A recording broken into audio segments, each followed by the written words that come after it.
What's up, America? Back again with some true fact. And today, I want to talk to y'all about IRS. Why does the IRS need so much military firepower?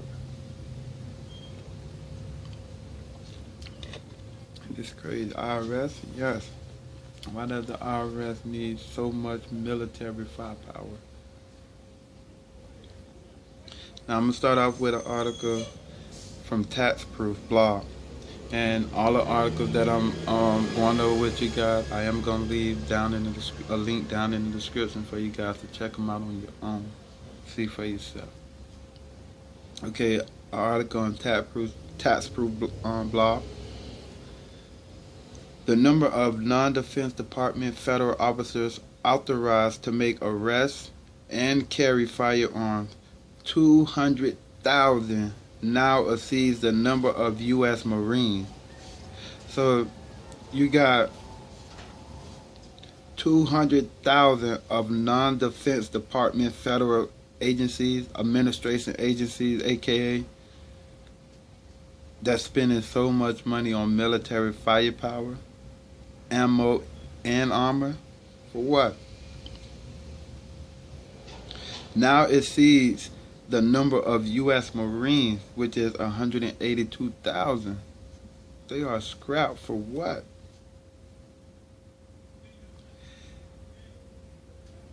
And it is escalating arms and ammo stockpiling. This federal arms race is unlike anything in history. Over the last 20 years, the number of these federal officers with arrest and firearm authority has tripled to over 200,000 today from 74,500 in 1996. What is the Obama administration up to?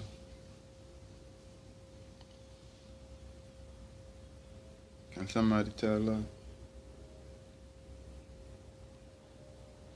Because all these is non-military department. These are administration officers. Now, I'm going to go to a report here on force to go more in detail. Why are federal bureaucrats buying guns and ammo? 158 million spent by non-military agencies. We live in a dangerous world for the 70,000 officers at Homeland Security and the 40,000 officers within the Department of Justice. Proper training and equipping are vital to their daily law enforcement duties. We understand. Over a nearly 2-year period, the last year of the Obama administration, FY 2015 and 2016, these law enforcement agencies spent $138 million on new guns and ammunition. Do that seem reasonable? Let's include. What's curious, however, is that traditionally administrative agencies spent more than $20 million on this. Why? You got the 2,300 special agents at the Internal Revenue Service are allowed to carry AR-15s, P-90 tactical rifles, and other heavy military weapons. Recently, the IRS earned up to $1.2 million in new ammunition.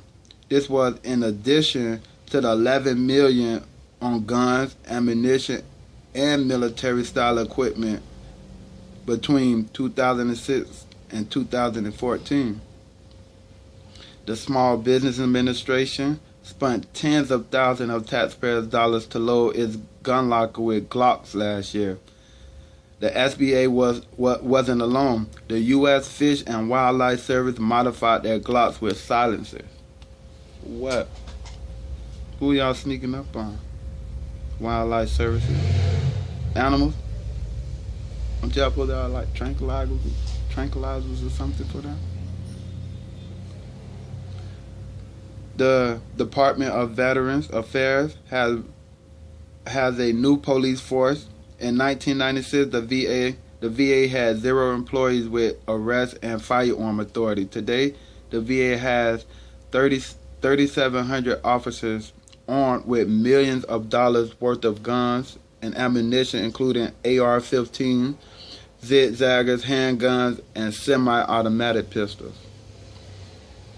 Wow.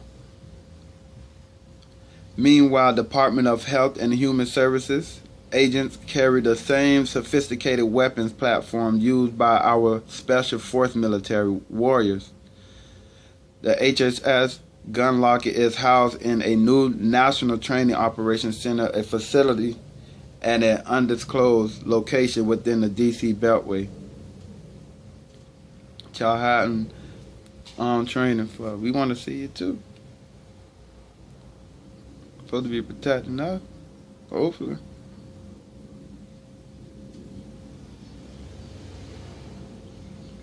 Okay, more examples of the agencies loading the gun locker. Federal agencies spent $44 million on guns, including an urgent order for 20 million 16 rifles with extra magazines at the Department of Energy.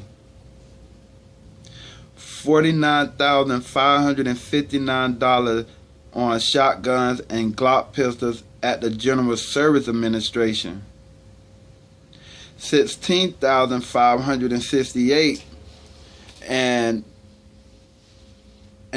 of bulk orders of pistol sights and accessories by the Bureau of Reclamation, whose job basically is to build dams, power plants, and canals. And they spent $697,000 on all of it. For what?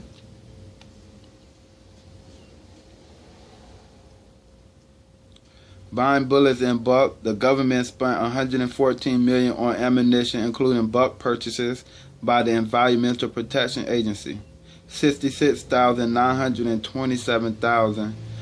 The Smithsonian's $42,687, and the Railroad Retirement Board $6,941,000.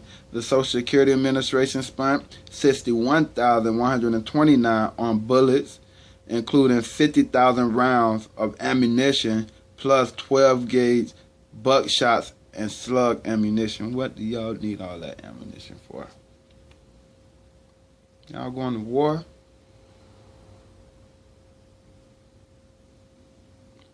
The EPA special agents purchased ammunition for their .357s and 9mm revolvers and buckshots for their shotgun, while Bernie Sanders claimed that the biggest adversaries to the United States was climate change.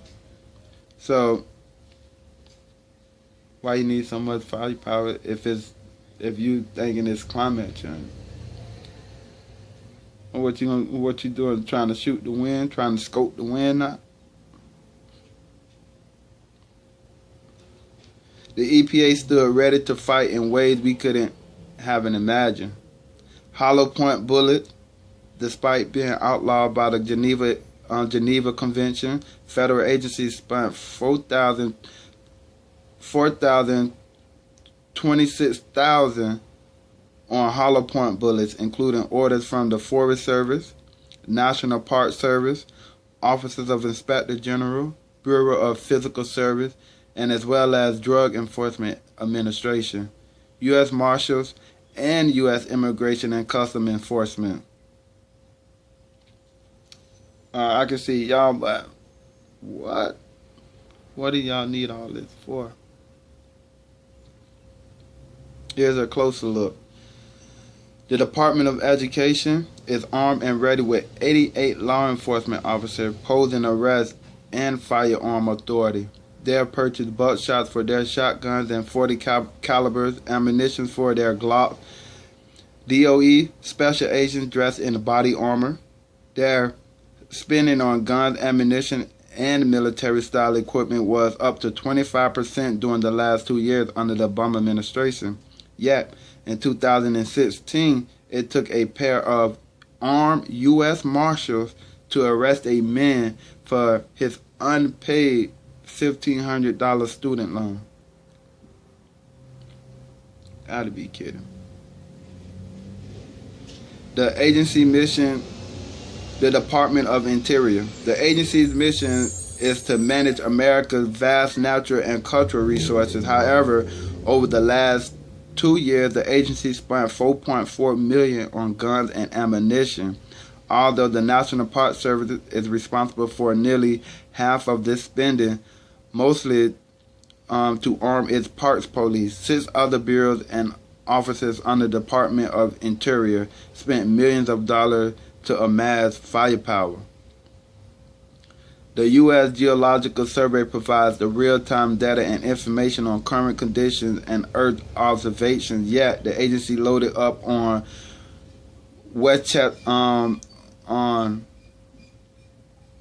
on shotguns and bulk ammunition. Even the Office of Inspector General armed up purchasing G27 Glocks, shotgun slugs, and fragile ammo.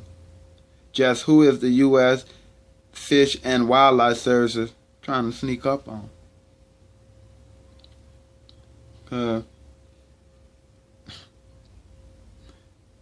not that serious with the fish. Unless they over there kicking y'all butt.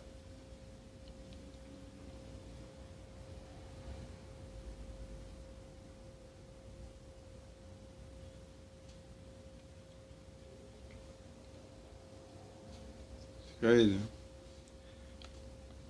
We don't understand, why are these people having so much firepower? All these non-military facilities, administration facilities, because they're preparing for uprise. Look at the food prices. The food prices is rising. Then you just had Nebraska put out a report saying that they just lost over 1 million cows due to the weather, and that beef prices is going to be rising in the coming months. Crazy. And then, like I mentioned in the video yesterday, that you have all these food markets and grocery stores and other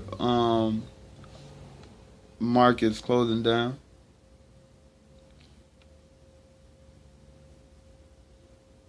The tactic is to get the military on the street. Starve them out, get the military on the streets. Same thing they doing in Venezuela when they blocked off the road from people bringing in aid. Why would the president block off the road from your people getting aid and food? People trying to bring it to the people, and you blocking them from giving it to them. What is the theory over there? I mean, y'all already crashing the country. The country's already down. The money is worthless. And then y'all blocking the only resources that's actually coming in to them. What are y'all trying to do?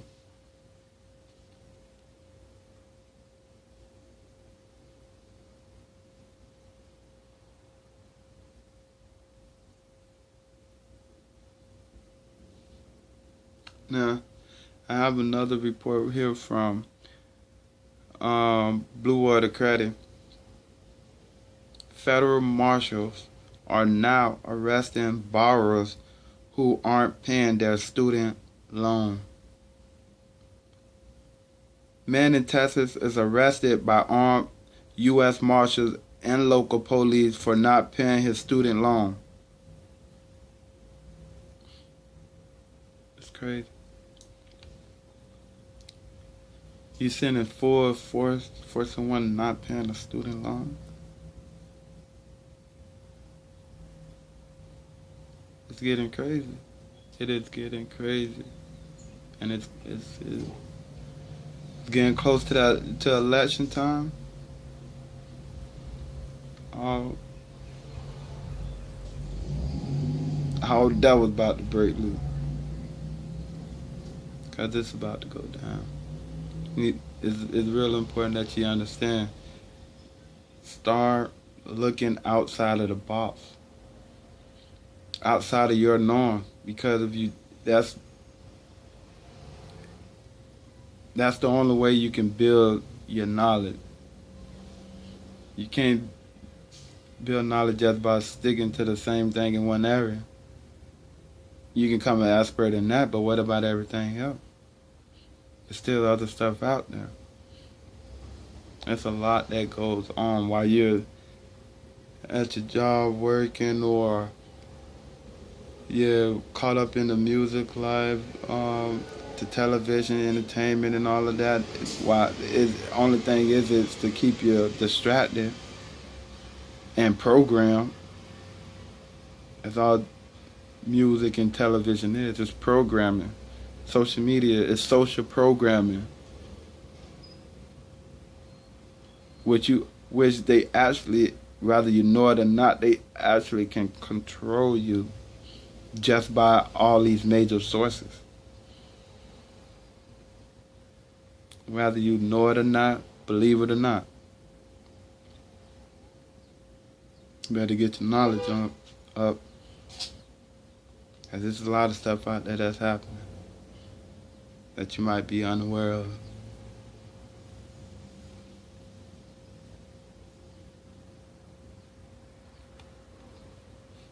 Because I'm telling you, their whole agenda is to get the military on the streets so they can uprise against because once you have trucks, once you have no food coming in, which you got the farmers right now are at drought all across the nation, all across the world actually. You have Yemen over there, and over there in Africa, these people are starving. For real. And it's yet to hit the U.S., but it's coming. You got all the farmers droughting. Food stores closing down. It's a war tactic, y'all. Cut off their supplies, starve them out. It's easy to conquer. Because you'll be a weak people. You are weak, so it's easy for them. Especially for such a powerful people like the black people in America are. Whereas we are a special type of people. If you will understand that. We're not African American like they say. If you go over there, look at the African Americans over there. They do not look nothing like us. You can tell that we are two different types of people. The other parts of Africa, like the southern and the eastern, not from what the west coast, where they actually took our ancestors from after the destruction of Jerusalem. We ran down into Egypt. Into Africa, into the west coast of Africa. But them other Africans, like the South and the Northern Africa, we do not look nothing like them people. We're not Hamite. We are Shemitic people. The southern and the northern parts of Africa, those are Hamitic people. We are from the west coast of Africa. Well, not from. We're actually originally from Jerusalem, but our people are on the west coast of Africa, not the northern or the southern. And we do not look nothing like those other people. We are a special type of people. That's the whole reason they went over there and stole us and brought us over here. We built up the whole United States, and what we get in return, nothing still, but slavery and more slavery, because we still is in slavery. It's just modern. It's just modern. Until you understand the real reason you're going You, the depression is going on with our people, the downfall of our people, what our people is going through. Until you understand the real reason behind it, you're gonna continue in it.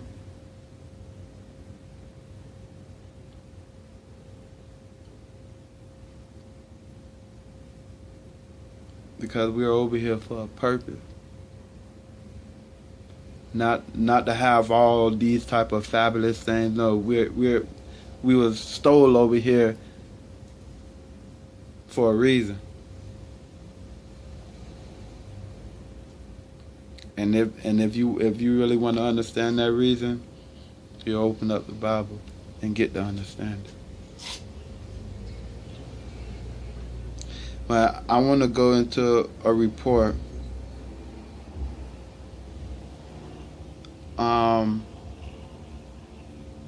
A report that the History Channel put out.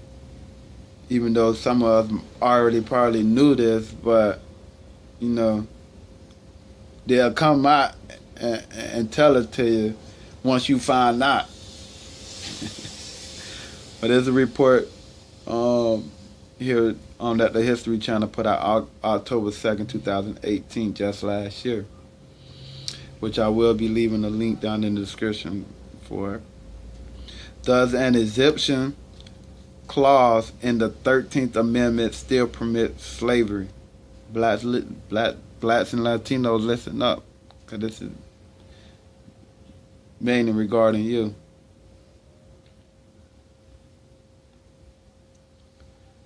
The amendment, which officially abolished slavery in the United States in 1865, includes a loophole regarding the involuntary servitude.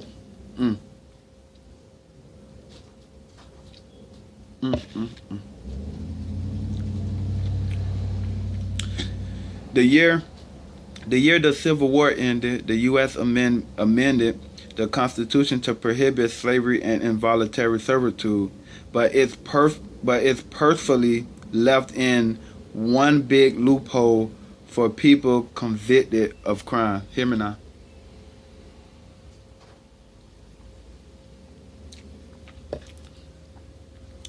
They left in one big loophole for people convicted of crime.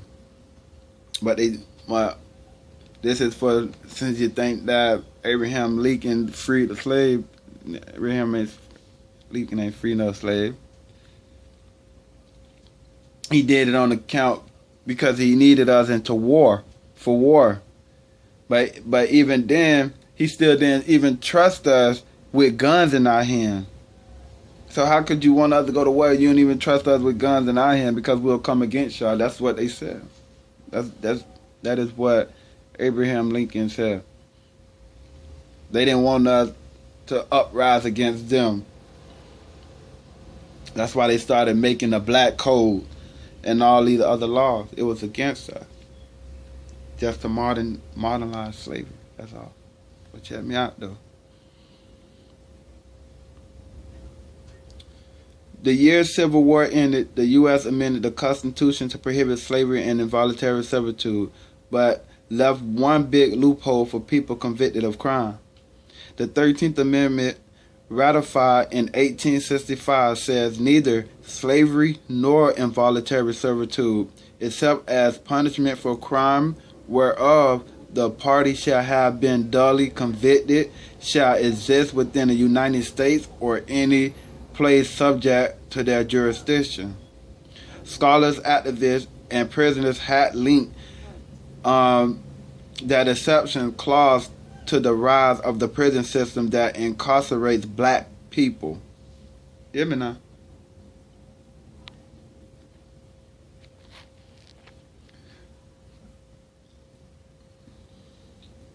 Scholars, activists, and prisoners have linked the exception clause to the rise of prison system that incarcerates black people at more than 5 times the rate of white people and profits off of their unpaid or underpaid labor.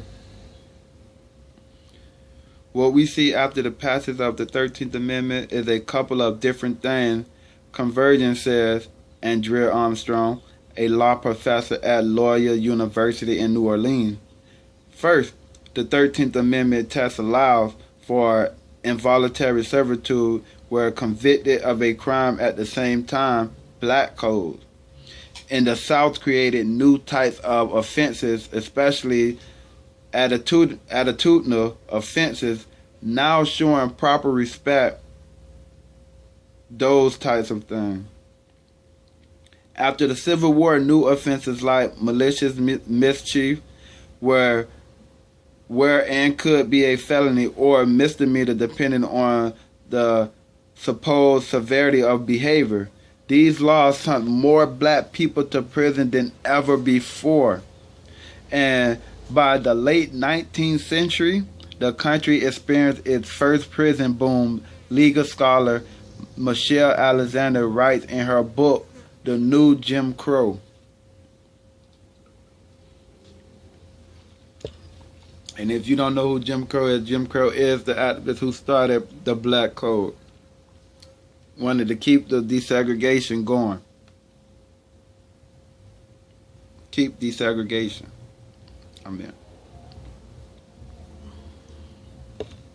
After a brief period or process during the Reconstruction, African Americans found themselves once again virtually defenseless. Alexander writes, the criminal justice system was strategically employed to force African Americans back into a system of extreme repression and control, a tactic that would continue to prove successful for generations to come. Hear me now. Hear me now. Now this the history trying to bring it to you.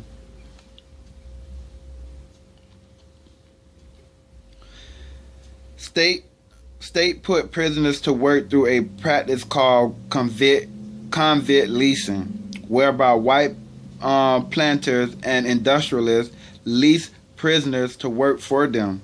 State and private business made money doing this, but prisoners didn't.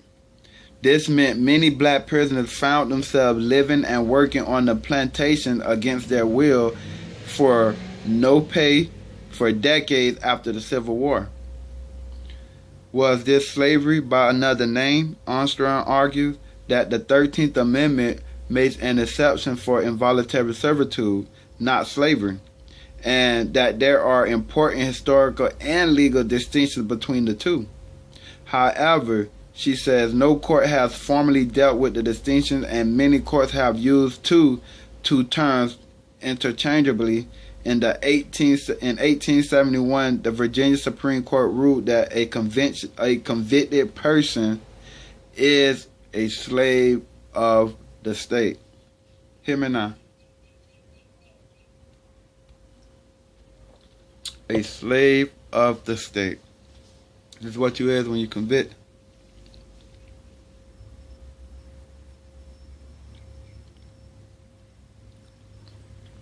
Like chattel, slavery before it, convict leasing was brutal and inhuman. Across the country, tens of thousands of people, overwhelmingly black, were leased by state and plantation owners, privately owned railroad yards, coal mines, and road building, chain gangs, and made to work under the whips from dusk to dawn, often as punishment for petty crimes such as vagrancy or theft, reports the Washington Post. Many prisoners died in these conditions. In July 2018, researcher Reginald Moore announced he's found the remains of 95 black prisoners who died working in the Sugarland, Texas, in the early 20th century. Experts estimate their ages range from 14 to 70, meaning some would have been born into pre-Civil War slavery, freed, incarcerated, and then forced into unpaid labor again. More than 3,500 prisoners died in Texas between 1866 and 1912. The year Texas outlawed convict leasing because the death toll was so high, states also benefit and profit profited off of prison labor by forcing chain gangs to build roads and creating prison farms to grow crops like sugar and snap peas. Today, states and private companies still rely on prisoners performing free or extremely low-paid labor for them. For example, California saves up to $1 million a year, according to the state correction spokesman Bill Cesar, by recruiting incarcerated people as voluntary firefighters. States will not be able to incarcerate as many people as they do without this. In effect, subsidly of the cost, Armstrong says, so it masks the true nature or the true cost of incarceration. Decades of prison and civil rights activists have sought to improve conditions and pay for incarcerated workers.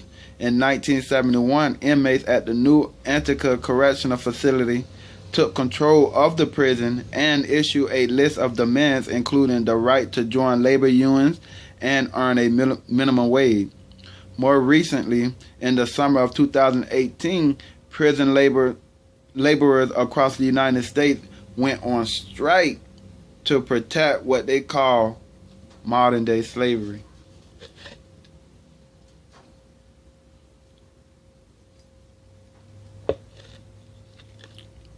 Black people, if you think you're still not in slavery to this day, you're crazy.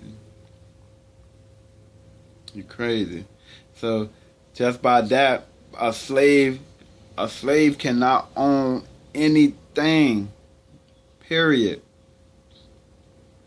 Even if you go spend that $1 million to get that house that you think that you own, you don't own it, because if you still paying, you don't own the property.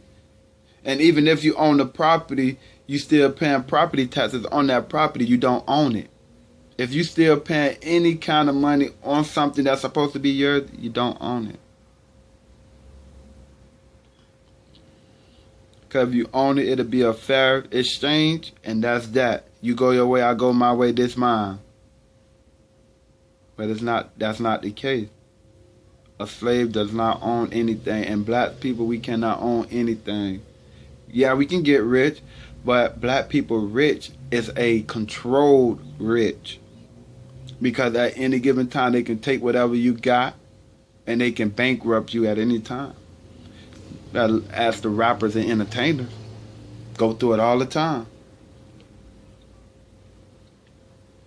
Black people have a controlled rich. And they're trying to take us out. Like I mentioned yesterday in the video, if you don't think that the whole reason for these wars is to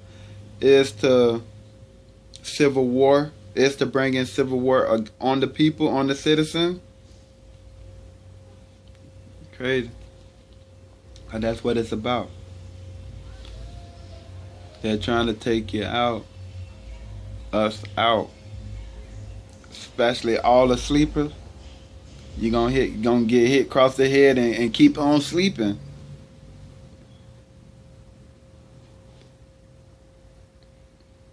Because they're coming. Just like most Christians think that it's going to be a rapture. There's no rapture. The Lord said that they persecuted him, they're going to persecute you. It's going down, and a lot of people is not even preparing for it, getting their soul prepared for it first. And it's going to get crazy. It's going to get crazy. If you think God don't exist, you'll be calling on him once Jacob's troubles come into play. You don't believe in him, then you're going to start too. Most. Because you're still going to have some that don't even care. They gonna go out for the world.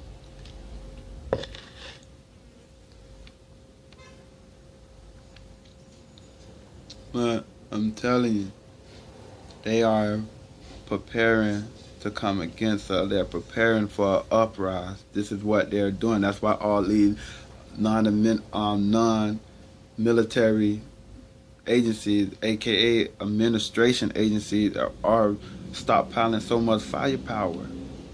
Even they even got security for the churches now, to secure the churches. Lord don't need y'all security. If y'all was doing right by, He got it.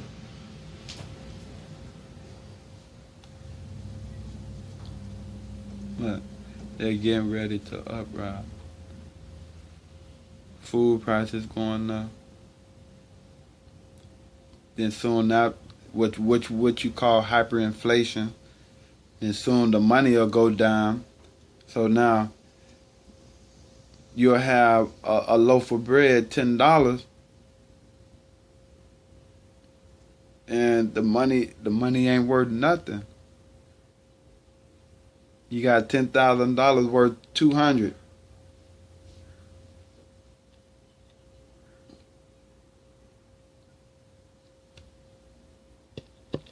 But the bread $400, $500.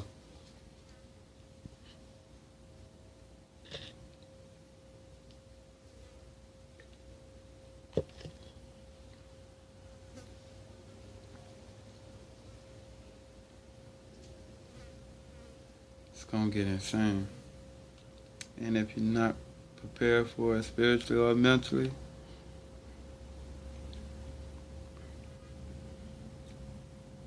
it's gonna be crazy for you.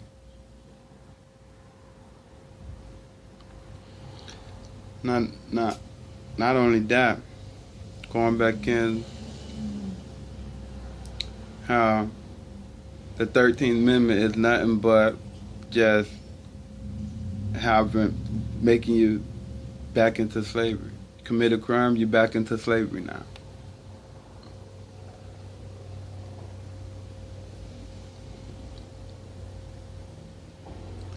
Now, I got a report here on Weird History Ranker. Every day in the United States, over 1 million people go to work and make as little as 2 cents an hour or nothing at all. They're forced to produce and get punished if they refuse. Today, private corporations are profiting off of new form of slavery. The private prison labor industry is growing at a rapid rate in America, and legislations exist to continually increase the sentences of prisoners. The corporation that use prison labor will surprise you. The problem isn't limited to brands with bad reputation like Starbucks, Victoria's Secret, Whole Foods, and Nintendo. Yeah. All have used prison words to increase corporation profit, and if you have complained about bad customer service, you might be surprised to learn that many of the call centers are staffed by inmates.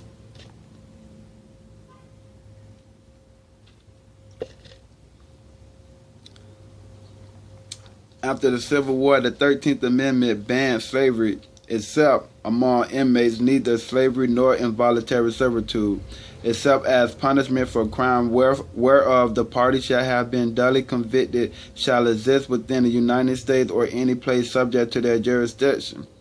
But with all problems in the jurisdiction system include mass incarceration, racial bias, and the harsh laws that force mandatory minimums and free strike rules, are America's prisoners really duly convicted. The United States make up less than 5% of the world's population, but has nearly 25% of all the prisoners in the world. And it gets even worse. The 340% increase in America's behind bars was funded in part by corporations looking for cheap labor. Dozens of respected companies funded the American Legislative Exchange Council, which passed the Prison Industry Act to expand inmate labor. Today, even the federal government brags about the business opportunity at dozens of federal prison factories across the country. Companies and prisoners are working together to enforce inmates to work for pennies a day just to increase corporate profits.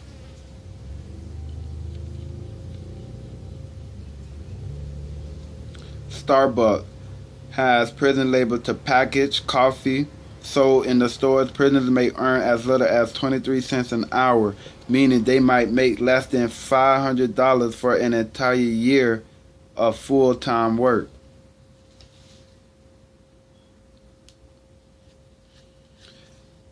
And Starbucks ranks 33 on the top fast food brands, 15 on the best logos in the world, 30 ranked 30 on brands that change the life for the better, and ranked 14 on the top restaurant chains in America. BP. After Deepwater Horizon explosion in 2010, BP hired Louisiana prisoner inmates to clean up the oil spill. The worker was not paid at all. Nintendo has hired a subcontractor called the Signature Package Solution to package their Nintendo Game Boy. The company uses prisoner labors. Nintendo also ranks number 11 on brands that change the life for the better. Number 1 on the current 20 plus top Japanese game developers. Ranked number 17 on companies that had the best branding. Ranked number 2 on the best Japanese brands. Making all this money, and the people that's making it ain't making nothing. AT&T has used inmates to man its call centers. Prisoners are paid $2 a day for their work. Target. In 2000, Target used suppliers that relied on prison labor. Earlier in the 90s, big companies like AT&T and Microsoft hired inmates, but most backed away after the arrangement were exposed. Some big companies such as Target, however, still use suppliers that employ prisoners. And Target is ranked number 21 on the best logos in the world, ranked 18 on the brands that change the better for the life for the better, ranked number 5 on the best online shopping sites for electronics, ranked number 8 on companies with the best customer service. Unicor is a government-owned company that produces helmets and military uniforms for the Department of Defense, employing over 20,000 inmates at wages as low as 23 cents an hour. The company also sells baseball caps to private customers. Dell computer maker Dell used federal inmates to recycle old PCs in 2003. They were forced to stop after a watchdog group pointed out that the prisoners might be exposed to toxins. Like you didn't already know that. Dell ranked number 8 on the best online shopping site for electronics. Ranked number 9 on the top laptop brands. Ranked number 4 on laptop shopping sites.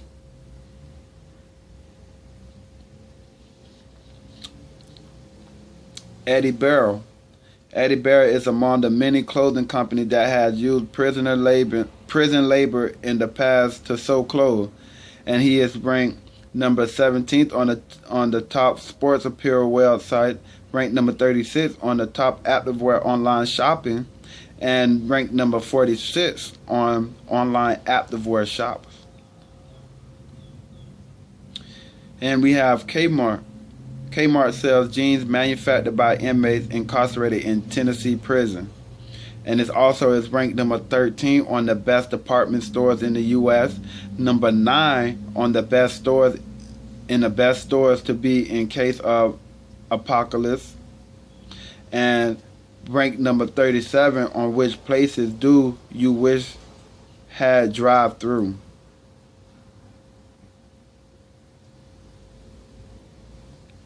And you hear that? Kmart, one of the best stores to be in case of a apocalypse. Apocalypse. They ain't sure ain't gonna be running to no Kmart doing if a apocalypse happen. Boeing. In the 1990s, Boeing used a subcontractor to cut airplane components. The employees were prisoners making $7 an hour for work that typically paid UN wages of $30 an hour. And they also ranked number 9 on the best things from Seattle, number 23 on the best employees for new MBAs. Macy's. According to International Center for Research on Globalization, Macy's has used prisoner labor and ranked number 21 on the best stores to be in case of an apocalypse. Wendy's. Wendy's has relied on prison labor to reduce its cost of operation. They've hired inmates to process beef for their hamburger. And they rank number 1 on the top fast food brands, number 2 on the top restaurant chains in America, number 7 on the best place to eat when you're hungover, and number 69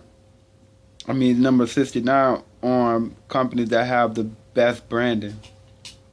Verizon, a major communication company, relies on inmates to provide customer service from prisons' call centers, and ranked number 9 on the most evil internet company. And you know McDonald's. McDonald's uniforms are manufactured by prisoners through a subcontractor that relies on organ inmates. And they rank number 14 on the top fast food brands, 35 on people who most deserve tips but don't get them, and number 32 on companies that have the best branding, and number 1 on the best French fry. So, and y'all mean y'all can't pay them people nothing enough? Revolution. According to International Center for Research on Globalization, makeup company Revlon has used prison labor.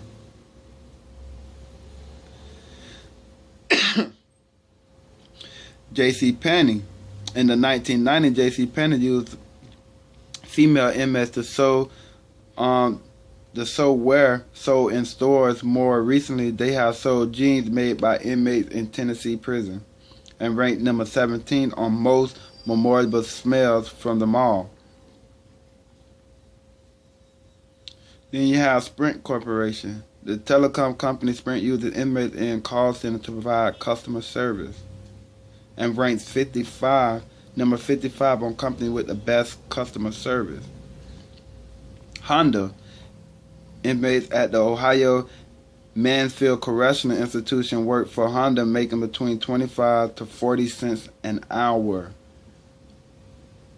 Fruit of the Loom is one of the many companies that supports the American Legislative Exchange Council, a group that promoted mandatory minimum sentencing and the 3-strike law, which drastically increased the length of sentencing for people convicted of more than 2 serious crimes. Pioneers in the Prison Industry Act, which legalized using prison labor to manufacture products and provide other service.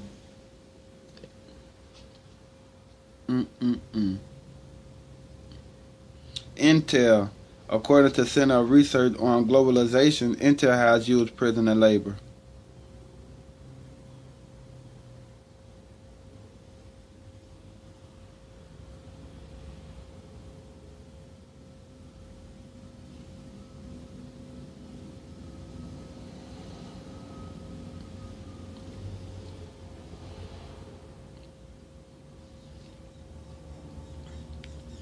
And you also have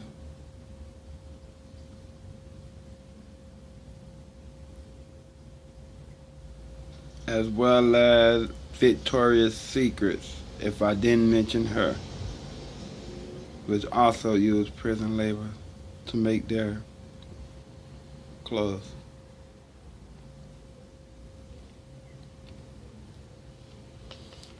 So slavery is still out there. And it's time to get prepared because these people are expecting an uprise. Look at the food prices going up. Look at everything that's going on. So they're expecting this. Because when you cause a problem, trust me, they're going to have a solution for it. And their solution is put the military troops on the streets. That's their whole biggest thing, is to put the military on the street. Then it goes down from there. But stay prayed up, stay tuned in. Be mindful of knowledge. It's out there. If you like the information that I share, please hit that like button and subscribe. And I'm out.